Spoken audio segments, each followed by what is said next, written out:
천둥 케이크. 패트리샤 폴라코는 미국에서 태어났으며 러시아에서 살았던 부모님의 이야기를 들으며 자랐습니다. 작품 속에 러시아 민속풍의 그림과 인물들이 잘 나타납니다. 작품으로는 보바 아저씨의 나무, 어떤 생일, 고맙습니다 선생님 등이 있습니다. 유아 때부터 읽기 좋아요. 두려움과 그것을 이기는 방법에 대해 생각합니다. 할머니는 들판 저 너머를 보며 천둥 케이크를 굽기에 딱 좋은 날씨라고 말합니다. 손녀는 침대 밑에 숨어 있다가 할머니 품에 쏙 안겨 숨습니다. 할머니는 천둥 케이크를 만들려 합니다. 손녀는 천둥 케이크요? 라며 더듬더듬 묻습니다. 할머니는 레시피를 꺼내고 재료를 챙기러 나섭니다. 번개가 내리치고 10가지 세자 천둥 소리가 들립니다. 할머니는 폭풍이 10마일 밖에 있다고 알려줍니다. 손녀에게 늙고 사나운 암탉 넬리에게서 달걀을 가져오라고 합니다. 그리고 할머니는 발차기 젖소에게로 가서 우유를 짭니다. 손녀는 자신을 노려보는 젖소도 무섭습니다. 그 다음엔 어둡고 무서운 광으로 갔습니다. 울타리를 타고 올라가 토마토를 땁니다. 아래를 내려다보니 까마득하니 멀어 보입니다. 번개치고 5을 세니 천둥이 칩니다. 집으로 돌아와 할머니는 반죽을 시작하고 굽기 시작합니다. 할머니는 말합니다. 우리 꼬마가 천둥을 무서워하지 않네. 아주 용감해요. 할머니는 손녀가 얼마나 용감했는지 말해주고 손녀는 곰곰이 생각해 봅니다. 할머니 말이 맞았습니다. 나는 용감했습니다. 마지막 번갯불이 사그라지기도 전에 천둥 소리가 울려 퍼집니다. 폭풍이 도착했습니다. 할머니는 케이크 위에 딸기를 얹으며 한박 웃음꽃을 피웠습니다. 할머니는 두려움을 이겨낼 지혜로운 방법을 알고 있습니다. 폭풍이 닥쳐올 시간 동안 두려움을 잊을 만한 기발한 과제를 줍니다.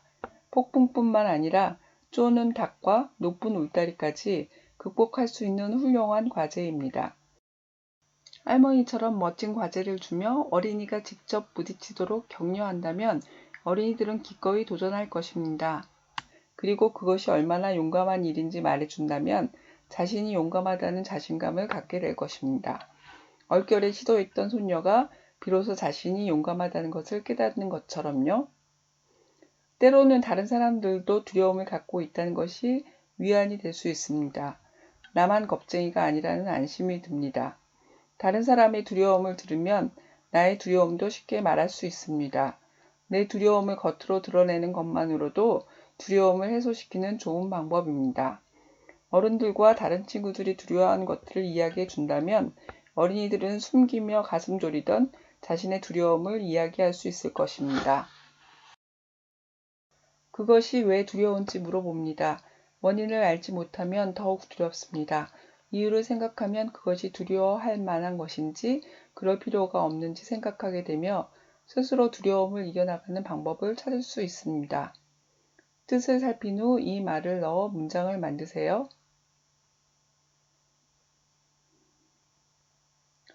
천둥 소리가 무서운 소녀는 어떻게 행동했나요?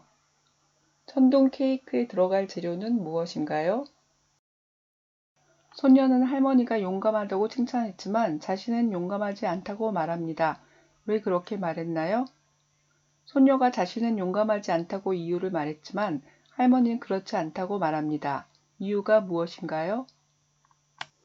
할머니는 들판 저 건너를 보며 천둥 케이크를 굽기에 딱 좋은 날씨라고 말합니다. 왜 그렇게 말했을까요?